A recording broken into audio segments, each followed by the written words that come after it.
satu area bersama dengan Joko Widodo pasca pemilu tahun 2024 yang sangat sengit, dan kemudian ini berlanjut pada tahun 2025 dan 2026. Pola semacam ini juga terjadi selama periode SBY menjabat sebagai presiden. Jadi SBY itu menjabat sebagai presiden tahun 2004 sampai 2014. Nah, hanya saja saya kira situasinya berbeda, walaupun sama-sama Megawati juga kemudian mempraktekkan politik perang dingin gitu ya, atau silent gitu ya, tapi beda lah antara SBY dengan Jokowi ini, dampaknya jauh lebih dalam gitu ya.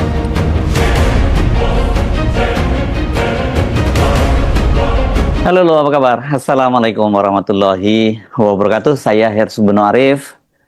Apa kabar Anda semua? Semoga selalu dalam keadaan sehat walafiat dan tetap semangat. Selamat datang kembali di channel Hersu Beno Point.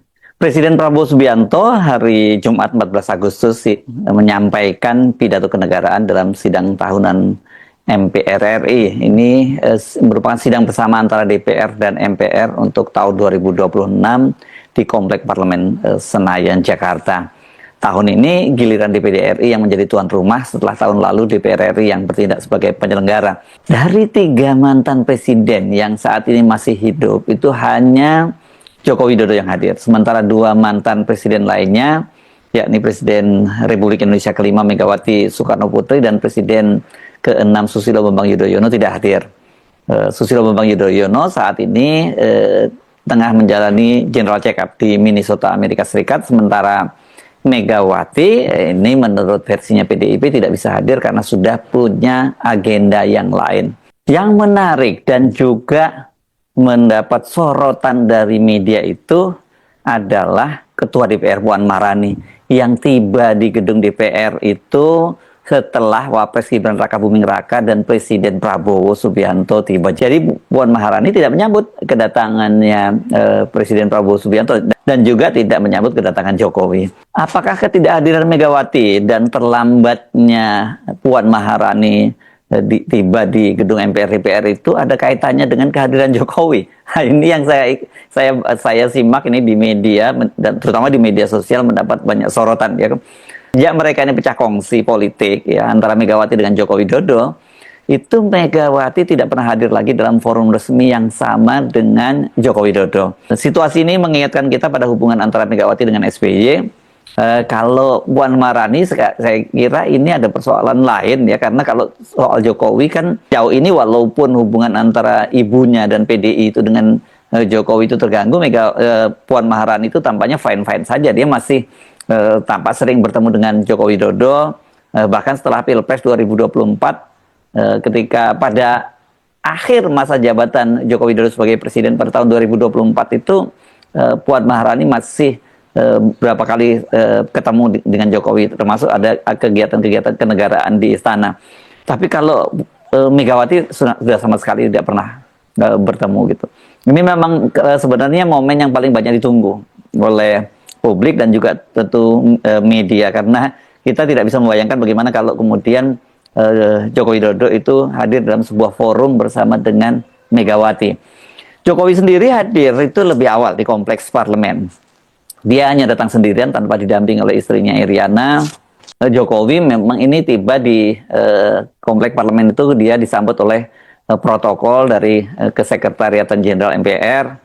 Dan kemudian dia bergabung dengan mantan Presiden Yusuf Kala, Budiono, Ma'ruf Amin, dan istri almarhum mantan Presiden Abdurrahman Wahid dan istri almarhum Wapres Hamzah Has. Presiden Republik Indonesia ke-7, Bapak Insinyur Haji Joko Widodo.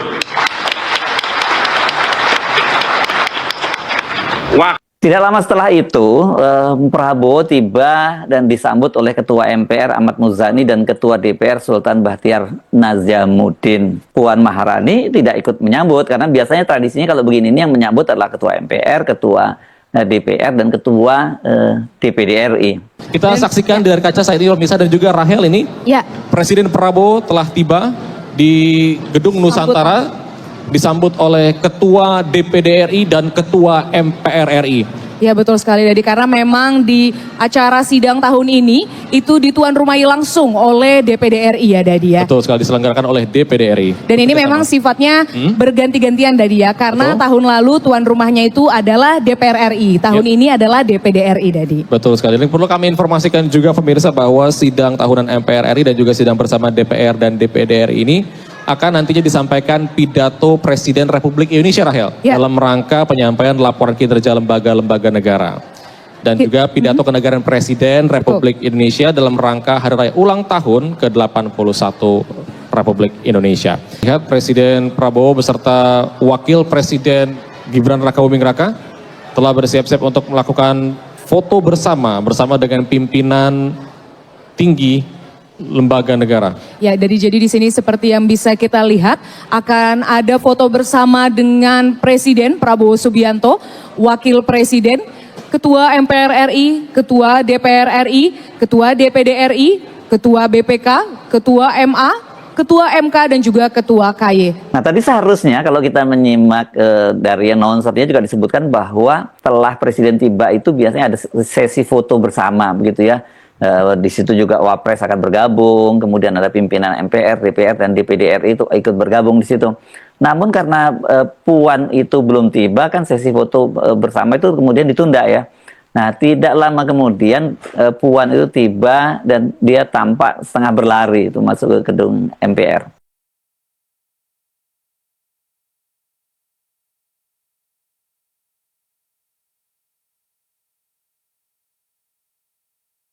Nah sekarang kita bahas ketidakhadiran Megawati dan keterlambatan Puan. Saya kira ini memang tetap jadi pertanyaan mengapa Puan terlambat. Karena jelas secara protokoler dia harusnya menyambut para tamu, terutama menyambut Presiden Prabowo Subianto. Dan kalau dia alasan terlambat karena kemacetan kan pasti ini kan acara sudah tahunan, sudah tahu seperti apa protokolernya. Dan kedua nggak ada alasan seorang ketua DPR itu terlambat karena dia kan menggunakan foreigners ya, pengawalan. Jadi harusnya Puan memang tidak terlambat. Tapi ini tidak jelas kenapa dia terlambat. Apakah ada kaitannya dengan kehadiran Jokowi? Ya saya kira kalau lihat komunikasi atau hubungan antara Puan dengan Jokowi ketika Jokowi sudah dianggap berkhianat oleh PDIP pun dan oleh ibunya. Namun seperti saya singgung tadi kan hubungan keduanya masih terus bisa berjalan dengan baik ya. Sebagai ketua DPR, Puan itu memang masih tampak beberapa kali masih bertemu dengan Jokowi. Bahkan pada pidato kenegaraan Jokowi terakhir sebagai presiden pada tahun 2024 kan Puan duduk di meja pimpinan DPR. Sementara kalau Megawati memang terlihat dia terakhir kali hadir langsung dalam sidang tahunan MPR dan sidang bersama DPR dan DPD ini pada hari Rabu tanggal 16 Agustus tahun 2023. Ini ya, setahun sebelum Jokowi lengser dan juga sebelum hubungan antara PDIP dengan Jokowi itu mulai berenggang. Pada saat itu dia hadir mengenakan kebaya putih dipadukan dengan kain bawahan warna merah. Setelah itu, setelah tahun 2023, Megawati tercatat selalu absen secara berturut-turut dalam sidang tahunan edisi misalnya tahun 2024, 2025, dan 2026. Pada sidang tahunan tahun 2024 ini kan merupakan pidato kenegaraan terakhir dari Joko Widodo ya pada bulan Agustus. Setelah itu kan pada bulan Oktober dia menyerahkan jabatannya kepada Prabowo Subianto. Secara resmi PDI Perjuangan maupun keluarga tidak pernah menyatakan bahwa ketidakhadiran Megawati disebabkan oleh faktor konflik politik dengan Joko Widodo. Alasan-alasan yang disampaikan kepada publik selalu bersifat teknis, masalah kesehatan, masalah agenda internal parpol atau ada kegiatan yang lain. Ketidakhadiran Megawati pada Agustus tahun 2024 pada waktu itu disebutkan karena dia memilih fokus pada agenda internal partai ya. Ini kan situasinya memang waduh betul-betul pada waktu itu PDIP sedang nano-nano karena mereka baru saja kalah dalam Pilpres 2024 dan suara mereka pada pemilu legislatif kan turun sangat signifikan ya. 18 kursi di parlemen dia kehilangan kursinya itu. Dan itu semua kalau kita meminjam pernyataan dari politisi PDIP Andi Wijayanto kan pernah itu merupakan pekerjaannya dari Jokowi karena dia sendiri pernah penantang ya kalau PDIP pasti bisa dia kalahkan kan begitu. Selanjutnya pada tahun 2025 kendati Prabowo yang sudah menjadi presiden, Megawati juga tetap tidak hadir. Walaupun hubungan antara Megawati dengan Prabowo itu berbeda dengan Jokowi. Waktu itu alasannya katanya Megawati itu kondisi kesehatannya kurang fit, gitu kata Puan Maharani.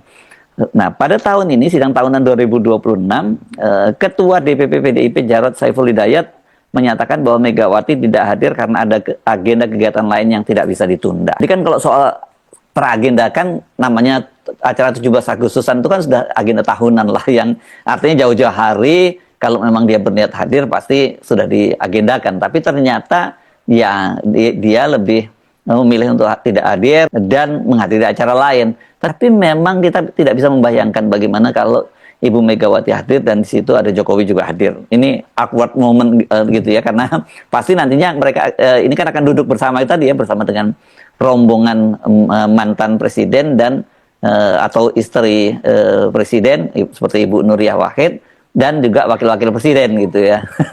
Nah, kalau di situ dia mesti duduk berdampingan dengan Jokowi, kita tidak bisa membayangkan apa yang terjadi ya. Sementara kalau Jokowi itu dia selalu hadir dalam sidang-sidang tahunan tersebut. Hal inilah yang sering membuat publik menghubungkan absennya Megawati dengan ya Jokowi. Dia enggan berada dalam satu forum formal yang sama bersama dengan kadernya ini yang kemudian balelo gitu ya. Ini kader yang dia besarkan sejak di Solo sampai kemudian menjadi gubernur Jakarta dan presiden selama 2 periode. Tetapi memang tidak ada penjelasan resmi bahwa dia menghindari Jokowi, tapi selalu alasannya resminya kan merujuk pada faktor kesehatan atau kesibukan agenda internal lainnya. Jadi sekali lagi kalau kita rinci ke dalam lini masanya, kita bisa melihat polanya secara jelas ya. Agustus tahun 2023 itu terakhir dia hadir. Ini masih hubungan sebenarnya sudah mulai ada tanda-tanda. Jokowi kan pada waktu itu dia menginginkan sampai 3 periode, tapi ditolak oleh Megawati ya. Dan walaupun begitu hubungan keduanya secara publik masih terlihat normal. Jokowi itu ya masih ada dalam forum yang sama dengan Megawati. Barulah kemudian setelah pendaftaran resmi Capres-Cawapres ke KPU yang ini pada bulan Oktober 2023 itu kan tampak sekali bahwa hubungan mereka itu sudah putus, sudah patah arang ya. You and me and gitu ya. Jadi kita bisa melihat bahwa ya timelinenya itu Pilpres tahun 2024 itulah ketika mereka akhirnya betul-betul berpisah jalan setelah Gibran Rakabuming Raka resmi maju menjadi cawapres mendampingi Prabowo Subianto. Pada bulan Februari tahun 2024 ketika berlangsung pemilu, pasangan Prabowo Gibran itu memenangkan Pilpres, sementara pasangan yang secara resmi diusung oleh PDIP Ganjar Mahfud itu berada di posisi ketiga. Yang posisi kedua adalah pasangan Anies Baswedan dengan Muhaimin Iskandar. Karena itu pada bulan Agustus tahun 2024 ini adalah sidang tahunan pertama setelah ketegangan pemilu 2024 sekaligus pidato kenegaraan terakhir Jokowi sebagai presiden. Megawati resmi memutuskan absen dengan alasan pada waktu itu ada acara lain, ada acara internal partai yang oleh banyak pengamat dinilai sebagai langkah politik untuk yang saya sebut tadi sebagai menghindari awkward moment ya, situasi canggung berada dalam satu panggung, satu area bersama dengan Joko Widodo pasca pemilu tahun 2024 yang sangat sengit. Dan kemudian ini berlanjut pada tahun 2025 dan 2026. Pola semacam ini juga terjadi selama periode SBY menjabat sebagai presiden. Ya, SBY itu menjabat sebagai presiden tahun 2004 sampai 2014. Nah, hanya saja saya kira situasinya berbeda, walaupun sama-sama Megawati juga kemudian mempraktekkan politik perang dingin gitu ya, atau silent gitu ya, tapi beda lah antara SBY dengan Jokowi ini, dampaknya jauh lebih dalam gitu ya. Secara sosiologi politik, ketidakhadiran seorang tokoh bangsa seperti mantan presiden di acara kenegaraan yang krusial seperti peringatan 17 Agustus ini kan bisa ditafsirkan menjadi bahan simbolis untuk menunjukkan sikap atau jarak politik. Meskipun alasan yang disampaikan kepada publik selalu berupa alasan normatif demi menjaga etika politik kelembagaan. Nah, kalau Pak SBY bagaimana? Yang sekarang ini, kan Pak SBY juga tahu bahwa ini ada momen 17 Agustusan gitu ya. Tapi memang seperti saya katakan tadi, kalau dibandingkan dengan SBY, luka batin Mega itu jauh lebih dalam. Ya, dibanding kalau di apple to apple dengan Joko Widodo. Latar belakang hubungan keduanya jelas berbeda. Kalau SBY itu kan pada waktu itu hanya menterinya di dalam kabinetnya Megawati, yang ketika ditanya apakah akan maju atau tidak, dia menyatakan tidak maju, tapi kemudian dia maju dan mengalahkannya begitu ya. Tapi kalau Jokowi ini betul-betul parah, karena tadi itu dia ini kan seperti Jokowi sendiri menyebut sudah dianggap seperti ibunya sendiri katanya. Ibunya sendiri kemudian dikhianati. Kalau dikhianati ya kayak malin kundang dong begitu ya. Dan kita bisa menduga rivalitas keduanya itu akan berlanjut, bahkan mungkin jauh lebih sengit lagi pada pemilu tahun 2029. Tanda-tandanya sudah sangat jelas kok ya. Jokowi ini bahkan sudah menabuh genderang perang dengan menempatkan Kaisang, anaknya yang kini jadi ketua umum PSI, itu maju di caleg Dapil Solo Raya menantang Puan Maharani. Ini di sini secara dari pemilu ke pemilu kan Puan Maharani ada di Solo Raya itu, dan Kaisang ditempatkan di situ. Jokowi tampaknya juga bersiap untuk menggerogoti suara PDIP. Kalau melihat langkah-langkahnya ini ya, dia melakukan konsolidasi, ya segmen pemilihnya Jokowi atau ceruk pasarnya itu ya nggak beda dengan PDIP. Jadi kita bisa perkirakan pemilu 2029 nanti itu akan sangat berdarah-darah pertarungan antara Jokowi dengan Megawati. Saya Subno Arif, sampai jumpa lagi. Assalamualaikum warahmatullahi wabarakatuh.